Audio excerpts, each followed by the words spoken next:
Maatiiwwan ji'oo lesson 17 tiyuubii hunduma keessaniidhaaf nageenyi Waaqayyoo lafa isin jirtan hundumatti isiniif haa ta'u. Viidiyoo keenya share, like, subscribe gochuudhaan guddina ji'oo lesson 17 tiyuubii cinaa dhaabbachuun dirqama lammummaati. Ji'oo lesson 17 tiyuub miidiyaa dhalootaa milkoomina egeree dhalootaadhaaf hojjetu. Choose the correct answer from the given alternatives. Question number 1. What is the primary effects of corruption on economic development? A. Increased foreign investment. B. Enhanced market competition. C. Reduced economic growth. D. Strengthened regulatory frameworks. Dhiibbaa malaammaltummaan diinagdee irratti qabu kan ta'e በኢኮኖሚያዊ እድገት ላይ የሙስና ተጽዕኖ የሆነው የቱ ነው? There is no foreign investment. There is no enhanced market competition. There is no strengthened regulatory frameworks. Rather, there is a declined economic growth. So the answer is C. Question number 2. Which country is often ranked as having one of the lowest level of corruption? Biyyoota armaan gaditti eeraman keessaa biyyi malaammaltummaa xiqqaa qabaachuudhaan beekamtu kami? ከዚህ በታች ከተዘረዘሩት ሀገራት ዝቅተኛ ሙስና ያለበት ሀገር የትኛው ነው? ኤ ጃፓን፣ ቢ ሲንጋፖር፣ ሲ ብራዚል፣ ዲ ካናዳ። malaammaltummaa sadarkaa gadi aanaa qaban biyyoota hawaas diinagdeedhaan biyyoota guddatanii jennee kan isaan waamnu ta'u jechuudha. Worst corrupted region biyyootni malaammaltummaan daran keessatti hammaatu biyyoota sadarkaan malaammaltummaa isaanii 20 fi isaa gadii ta'e kanneen akka Afrikaa, Baha Gidduu Galeessaa, Kaaba Kooriyaa, Heetii fi Venezuelaa ta'uu jechuudha. እነዚህ ሀገራት አፍሪካ፣ መካከለኛው ምስራቅ፣ ሰሜን ኮሪያ፣ ሄይት እና ቬኔዙዌላ ከፍተኛ የሆነ ሙስና ይታይባቸዋል። የሙስናቸውም ሌቨል ከ20 እና ከዛ በታች ነው። Second most corrupted regions are known with the records of 20 to 39. These are East, South and Southeast Asias. Biyyoonni Baha Eeshiyaa, Kibba Baha Eeshiyaa malaammaltummaadhaan addunyaa irra sadarkaa lammaffaarra jiru jechuudha. The third most corrupted groups biyyoonni guddachaa jiran kanneen akka Biraazil, kanneen akka Kibba Afrikaa, Tarkii, Saawud Arabiyaa fi biyyoonni Baalkaanii malaammaltummaa sadarkaa giddu galeessaa ta'e qabu. Question number 2. Which country is often ranked as having one of the lowest levels of corruption? Biyyoota armaan gaditti eeraman keessaa malaammaltummaa sadarkaa xiqqaa qabaachuudhaan kan beekamu kami? ከዚህ በታች ከተዘረዘሩት ሀገራት ዝቅተኛ የሙስና ደረጃ ያለበት የቱ ነው? ኤ ጃፓን፣ ቢ ሲንጋፖር፣ ሲ ብራዚል፣ ዲ ካናዳ። The answer is Canada. Look, the worst corrupted regions in the world are Africa, Middle East, North Korea, Haiti and Venezuela. Biyyoonni kun addunyaarraa biyyoota malaammaltummaadhaan sadarkaa jalqabaarra jiranidha jechuudha. Sadarkaan malaammaltummaa isaanii 20 fi isaa gadi. Biyyoonni malaammaltummaadhaan addunyaarraa sadarkaa lammaffaa irratti argaman sadarkaan malaammaltummaa isaanii 20 fi 39 gidduu kan ta'e kanneen akka Eeshiyaa, Eeshiyaa Bahaa, Eeshiyaa Kibbaa, Eeshiyaa Kibba Bahaa jechuudha. ምስራቅ ኤዥያ፣ ደቡብ ኤዥያ እና ደቡብ ምስራቅ ኤዥያ በዓለማችን ላይ በሙስናቸው ደረጃ ሁለተኛ ላይ ይገኛሉ ማለት ነው። The third most corrupted regions biyyoonni sadarkaa sadaffaa irratti 40 fi 59 gidduutti galmeeffatanii malaammaltummaadhaan sadarkaa sadaffaarra biyyoota guddachaa jiran kanneen akka Biraazil, Saawuz Afrikaa, Tarkii, Saawud Arabiyaa fi kanaaf kan kana fakkaatan jechuudha. Akkasumas biyyoonni malaammaltummaadhaan sadarkaa arfaffaa irratti argaman በአራተኛ ደረጃ ላይ የሚገኙ አገራት ያም ማለት የሙስናቸው ደረጃ ከ60 እስከ 79 የሆነ የተሻለ የሙስና ደረጃ ያለባቸው እንደነ ዩናይትድ ስቴትስ፣ ጃፓን እና ብዙ የአውሮፓ ሀገራት biyyoota United States, Japan fi biyyoonni Awurooppaa keessatti argaman hedduun isaanii malaammaltummaa 60 hanga 79 gidduu ta'e qabu warreen dura ilaallee sadanirraa baay'ee fooyya'aa kan ta'e. Dhumarratti least corrupted biyyoonni jedhaman malaammaltummaa sadarkaa xiqqaa qabaachuutiin kan beekaman sadarkaa xiqqaa least corrupted regions with about 80 and above sadarkaa malaammaltummaa isaanii 80 fi isaa ol qabaachuudhaan malaammaltummaa xiqqaa qabaatu jedhamanii warri beekamanii ዝቅተኛ የሆነ የሙስና ደረጃ ይታይባቸዋል ተብለው የሚታወቁትና የተለዩት እንደነ ካናዳ እንደነ አውስትራሊያ እና ኒውዚላንድ ሶ the answer is D, Canada. Question number 3. Which country is often cited as having a moderate level of corruption? Japan, United States, Brazil, Australia. This is. So we have discussed earlier Brazil is having moderate level of corruption. Question number 4. Which country is often cited as having extremely high level of corruption? Biyyoota armaan gaditti eeraman keessaa malaammaltummaa hamaan kan keessatti argamu isa kam? ከፍተኛ የሆነ ሙስና የሚታይበት ሀገሪቱ ነው። ኤ ኖርዌይ፣ ቢ ሶማሊያ፣ ሲ ስዊድን፣ ዲ ስዊዘርላንድ። Somalia is identified as having extremely high level of corruption. So the answer is B. B.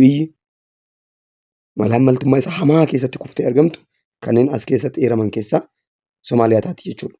Question number 5.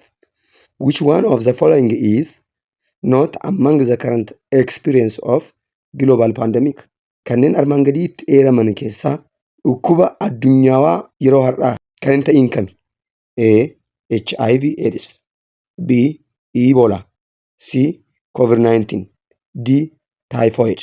Yeroo ammaa sadarkaa addunyaatti dhukkuboonni yaaddessoo ta'an በአሁኑ ጊዜ በዓለማችን አስጊ የሆኑ አሳሳቢ የሆኑ በሽታዎች HIV AIDS, Ebola, COVID-19 are the most current experienced global pandemic, but typhoid is not. So the answer is D. Question number 6. One of the following is highly infectious through blood and genital fluid and the disease destroys T cells. A. HIV AIDS, B. Ebola, C. COVID-19, D. Malaria. So HIV AIDS is a highly infectious blood and a genital fluid as well as disease destroys T cells.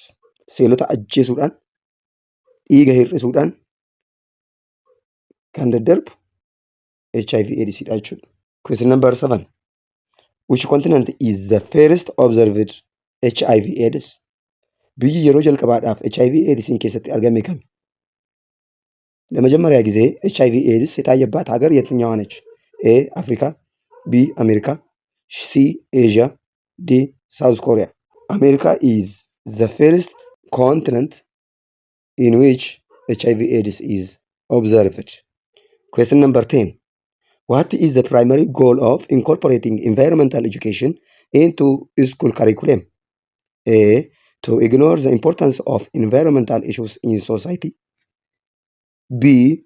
To foster a deeper understanding of environmental issues and promote sustainability. C. To promote unsustainable practice and resource exploitation. D. To discourage critical thinking about environmental challenges.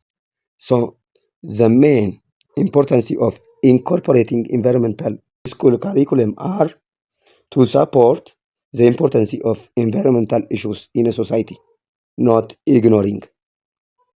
To foster a deep understanding of environmental issues and promote sustainability. To promote sustainable practices and resource exploitation. To encourage critical thinking about environmental challenges, not to discourage. So the correct one is B. warreen kan ignore jedha. Ignore yoo sun ta'in support ta'uu qaba. Ignore ነው የምንለው ignore ሳይሆን support እንድናግዝ የሚያስችለን። To promote unsustainability says, not to promote unsustainability. To promote sustainability. To encourage ነው. To discourage አይደለም. Discourage gochuudhaaf sun ta'in encourage gochuudhaaf nu gargaara. Kanaaf B'n sirriidha jechuudha. Question number 11. What is a common goal of environmental movements advocating for sustainable development? A. Exploitation of natural resources for short-term economic gain. B. Preservation of ecosystems without regards for human needs. C. Balancing environmental conservation with social and economic development. D. Ignoring the impacts of human activities in environment. deebii sirrii kan ta'u ትክክለኛው መልስ የሚሆነው balancing environmental conservation with social and economic development. Question number 12. How can environmental education contribute to empowering communities? A. By discouraging community involvement in environmental decision making. B. By promoting awareness of environmental rights and responsibilities. C. By prioritizing top-down approach to environmental management. D. By ignoring the role of indigenous knowledge in sustainability. deebii sirrii kan ta'u ትክክለኛ መልስ የሚሆነው B. maaliif een hin taane een discourage jedha jajjabeessuu dhiisuu discourage ነው የሚለው discourage ሳይሆን የህዝቡ ተሳትፎ ከፍተኛ እንዲሆን ያደርጋል።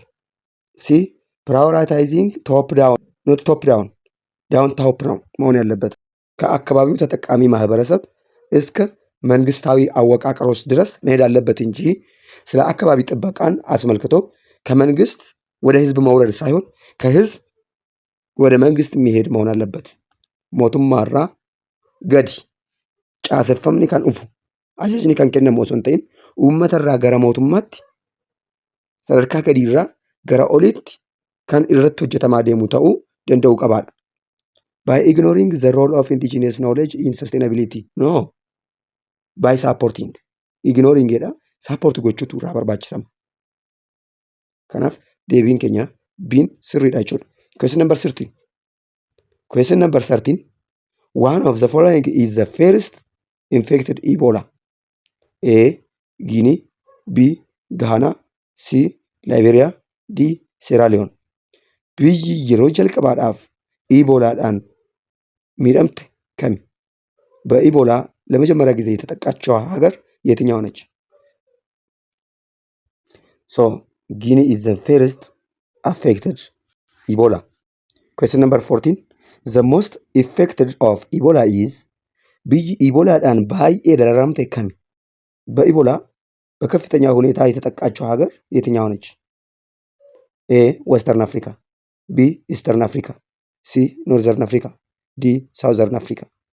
Biyyoota kutaa Afrikaa keessaa biyyi Iboolaadhaan irra deddeebiidhaan baay'ee rukutame West Afrikaadha. Afrikaa lixaa jechuudha. ምዕራብ አፍሪካ በኢቦላ በከፍተኛ ሁኔታ ከአፍሪካ የተጠቃችዋ የአፍሪካ ሀገር ምዕራብ አፍሪካ ነች። Question number 15. What role do indigenous knowledge systems play in sustainable resource management? A. They hinder effective resource management by promoting outdated practices. B. They provide valuable insights into local ecosystems and sustainable practices. C. They prioritize profit over environmental conservation. D. They disregard the importance of preserving cultural heritage. Faayidaa naannoorraa argannu irratti dursa kennuu jedha. Faayidaa keenya dursina yoo ta'e qabeenyi uumamaa keenya baduu danda'a naannoorra. ከአካባቢያችን በምናገኘው ጥቅም ላይ ትኩረት መስጠት ሳይሆን እንክብካቤያቸው ላይ ትኩረት መስጠት ነው የሚያስፈልገው። kunuunsa isaanii irratti dursa kennuutu barbaachisa malee itti fayyadamuu isaanii irratti dursa kennuutu miti. They disregard the importance of preserving cultural heritage. Ilaalcha gaarii kunuunsa qabeenya uumamaa aadaatiin qabnu dhabuu. So B is correct. Question number 16. Which environmental issue is primarily caused by the release of greenhouse gases such as carbon dioxide and methane? A. Ozone depletion. B. Climate change. C. Biodiversity loss. D. Air pollution. Sababa carbon dioxide fi methane gara atmosferaatti gadhiifamuun kan ta'u climate change jijjiirama qilleensaatu ta'a jechuudha. Kanaaf deebiin keenya B ta'a. Question number 17. How do indigenous communities contribute to biodiversity conservation? A. By exploiting endangered species for economic gain. B. By implementing traditional conservation methods and protecting scarce natural sites. C. By prioritizing urban development over preserving natural habitats. D. By disregarding the impacts of human activities on biodiversity.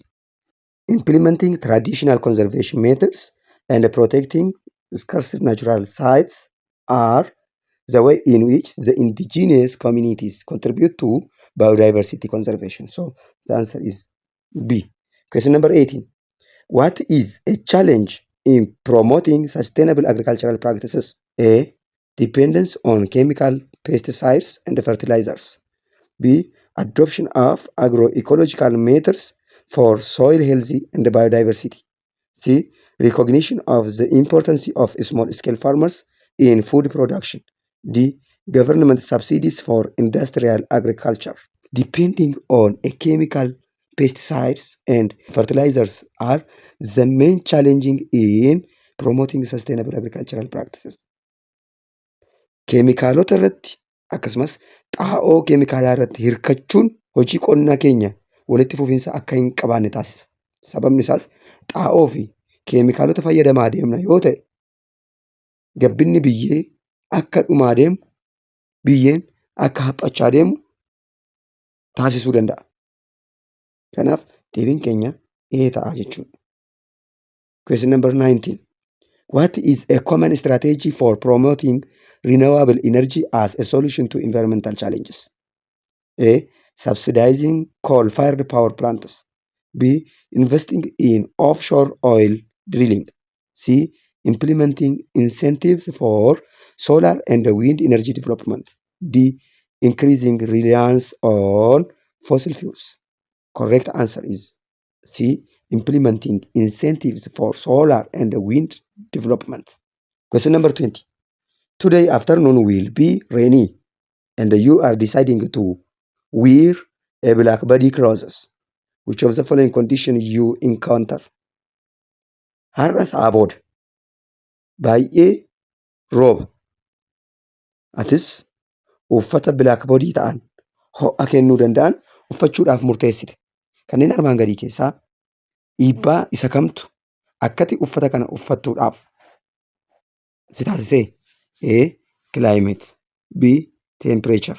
C. Weather. D. Global warming. So statementiin keenya waa'ee haala qilleensa yeroo kan har'aa ሰዓት ቦዳቲ ከሰዓት በኋላ ስለሆነው የአየር ሁኔታን ክስተት ነው የሚያወራው። So weather is an atmospheric condition for a short period of time in a certain areas. But climate is an atmospheric condition happen in a certain areas for long period of time, especially more than 35 years. So the answer is C. Question number 21. Which of the following climate resilience green economy pillars in Ethiopia is expected to prioritize to limit soil-based emission from agriculture? A. Expanding electricity generation from renewable resources of energy. B. Improving crop and livestock production practices for higher farmer income and food security. C. Protecting and re-establishing forests for their economic and ecosystem services including carbon stocks. D. Development of modern energy efficient technologies. Improving crop and livestock production practices for higher farmer income and food security is the climate resilience green economy pillars of agriculture. But fostering about the electricity generation. C is protecting and re-establishing forest pillar actually.